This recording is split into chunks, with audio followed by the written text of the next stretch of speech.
Hi guys, welcome to IT plus info. இன்றைக்கு morning நமக்கு fuel பாஸ்ல ஒரு அப்டேட் தந்திருக்கிறாங்க. அதாவது நமக்கு வீக்லி ஃபியூல் கோட்டா அப்டேட் பண்ணி இருக்கிறாங்க. ஸோ நாம அதை செக் பண்ணி பார்க்கலாம். நீங்க இன்னும் ரெஜிஸ்டர் பண்ணலன்னு சொன்னா ரெஜிஸ்டர்ல கிளிக் பண்ணி ரெஜிஸ்டர் பண்ணிக்கொள்ளுங்க. நான் ஆல்ரெடி எப்படி ரெஜிஸ்டர் பண்ணிக்கொள்ளுங்க வீடியோ கொடுத்திருக்கிறேன். லிங்க் டிஸ்கிரிப்ஷன் ஐ பட்டன்ல கொடுத்திருக்கிறேன். ஸோ அதை யூஸ் பண்ணிக்கொள்ளுங்க. ஆல்ரெடி ரெஜிஸ்டர் பண்ணவங்க லொகின் பட்டன்ல கிளிக் பண்ணிக்கொள்ளுங்க. நீங்க எந்த போன் நம்பர் கொடுத்து ரெஜிஸ்டர் பண்ணீங்களோ அந்த போன் நம்பரை இங்க என்டர் பண்ணிக்கொள்ளுங்க.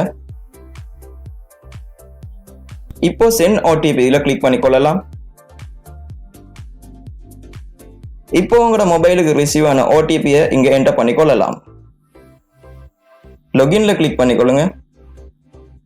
ஓகே, நமக்கு சக்சஸ்ஃபுல்லா லொகின் ஆயிட்டுது. நீங்க இந்த ஏரியாவை செக் பண்ணி பார்க்கலாம். இதுதான் அவங்க இன்றைக்கு கொடுத்திருக்கிற அப்டேட். அதாவது வீக்லி ஃபியூல் கோட்டாவை அப்டேட் பண்ணிக்கிறாங்க. ஒரு கிழமைக்கு நாம எவ்வளவு பெட்ரோல் அடிச்சு கொள்ளலாம்ங்கிறத அப்டேட் பண்ணிக்கிறாங்க. நான் பைக் கொடுத்து ரெஜிஸ்டர் பண்ணியிருந்தேன். ஸோ 3.5 லிட்டர் கொடுத்திருக்கிறாங்க. அதே போல கார் 3 வீல் ரெஜிஸ்டர் பண்ணவங்களும் இருப்பீங்க. உங்களுக்கு எவ்வளவு கோட்டா தந்திருக்கிறாங்கன்னு நீங்க கமெண்ட் செக்ஷன்ல சொல்லலாம். தேங்க்யூ.